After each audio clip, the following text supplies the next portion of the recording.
Long ago, nestled among the Emerald Mountains of Oregon, lived a wise teacher named Elijah Crane. Known throughout the valley for his calm demeanor and deep wisdom, Elijah had once traveled across the world, studying ancient philosophies and meditative practices. When he finally settled in his small wooden cabin near Silver Lake, he began offering guidance to those who sought clarity, peace, or purpose. Every morning, people came from towns nearby just to sit on the flat stone outside Elijah's home and listen to him speak. Not from scriptures, nor from a pulpit, but from the raw, honest moments of life itself. He often said, "The truth is not far. It lives in the breath, the moment, and the next choice you make." One day, a young man named Tyler Brooks stumbled into Elijah's quiet life. Tyler was 24 years old, full of potential, but choked by a habit that had slowly taken over his life: laziness. He was bright, curious, and even ambitious at times, but his energy scattered like leaves in the wind. He would start a project, then abandon it halfway. He had dropped out of college not because he wasn't smart, but because he didn't feel like it. He bounced from job to job, always with excuses: "I'll try next week," or "I wasn't made for that kind of work." Tyler's parents had tried everything: therapy, lectures, even tough love. Nothing worked. Out of desperation, his father, Richard Brooks, took him on a road trip and led him to Elijah's mountain cabin, hoping something, or someone, might reach him in a way no one else had. Tyler wasn't thrilled about it. "Great. A monk in the woods," he muttered as he stepped out of the truck. He had his phone in hand, but there was no signal. "Awesome." Elijah opened the cabin door before they even knocked. As if he'd been expecting them, he offered no handshake, just a soft nod. "Come, sit." The three sat by the lakeside, under a weeping willow. Elijah's eyes studied Tyler, not with judgment, but deep understanding. "Tell me, young man," he said calmly, "why are you here?" Tyler shrugged, avoiding eye contact. "Apparently, I'm lazy. My dad thinks you can fix that." Elijah smiled gently. "Laziness is not your disease, Tyler. It is a symptom. Let me tell you a story." Tyler sighed, annoyed. But something about Elijah's tone made him stay. "There once was a boy," Elijah began, "who lived in a village surrounded by mountains, much like this one. His name was Noah. Noah had everything he needed: food, a roof over his head, and parents who loved him. But Noah had no will to work. He would wake up late, lie under the sun, and dream of all the things he could do, if only he felt like it." Tyler smirked. "Sounds familiar."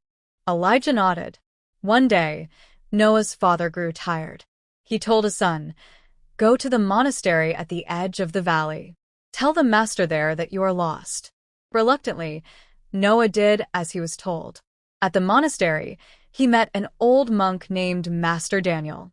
Unlike anyone Noah had met, Master Daniel didn't speak much. He simply pointed to a broom and a courtyard full of fallen leaves. "Clean it," he said.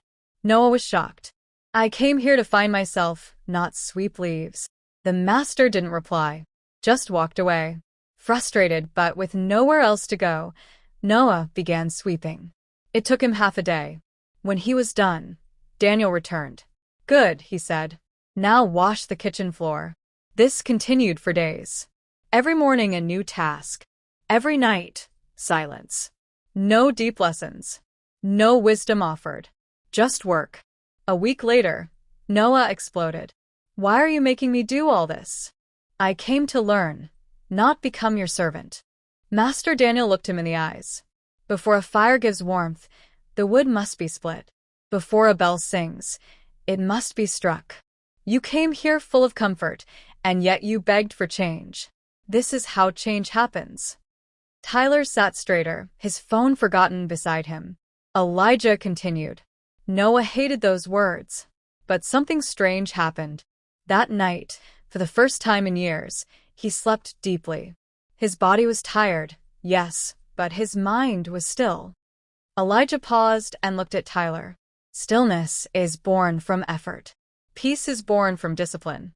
You cannot think your way into motivation. You must act your way out of laziness." Tyler was quiet. His dad said nothing, sensing something was shifting. "But that's just a story," Tyler said finally, though his tone had softened. Elijah nodded. "And you are living one right now. Tell me, Tyler, what are you waiting for? A perfect day? The right mood? Success never waits. Neither should you." Tyler spent the night at Elijah's cabin.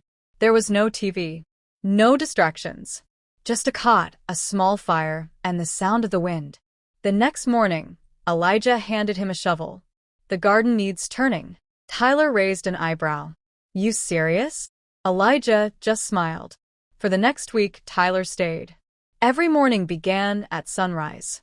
He would dig, sweep, chop wood, carry water, clean the cabin. It was hard. His muscles ached. His back hurt. But something inside him was changing. For the first time, his mind wasn't consumed by complaints or avoidance. He was present, focused. One afternoon, Elijah sat beside him and asked, "How do you feel?" Tyler wiped his forehead. "Strange.